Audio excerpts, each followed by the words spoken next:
সংযুক্ত আরব আমিরাতের দুবাইয়ে ১৯ ডিসেম্বর টানা ভারী বৃষ্টিপাতে সৃষ্টি হল ভয়াবহ বন্যা। বৈরী আবহাওয়ার কারণে দুবাই আন্তর্জাতিক বিমানবন্দরে অন্তত ১৩টি ফ্লাইট বাতিল করা হয়। এলএমই সার্টিফাইড বিশ্বসেরা কপারে তৈরি ওয়ালটন কেবলস, যা আপনার স্থাপনাকে রাখবে সব সময় নিরাপদ।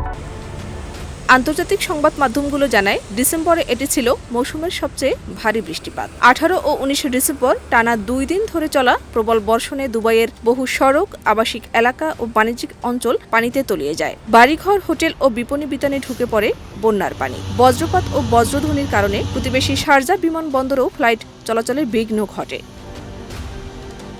পরিস্থিতি মোকাবিলায় জলাবদ্ধ এলাকা থেকে পানি সরাতে ৩০০টির বেশি পানি নিষ্কাশন পাম্প বসানো হয়। নিরাপত্তার স্বার্থে বন্ধ রাখা হয় সমুদ্র সৈকত, পার্ক ও বিভিন্ন পর্যটন কেন্দ্র। সরকারি কর্মকর্তা-কর্মচারীদের বাসা থেকে কাজ করার নির্দেশ দেয় কর্তৃপক্ষ। দুবাই এয়ারপোর্ট থেকে জানায়, বৈরী আবহাওয়ার কারণে ফ্লাইট বাতিল ও বিলম্ব অনিবার্য হয়ে পড়ে। গত বছরও রেকর্ড বৃষ্টিতে দুবাইয়ে ব্যাপক বন্যা দেখা দিয়েছিল। শাহনাজ পারভীন, দেশ রূপান্তর।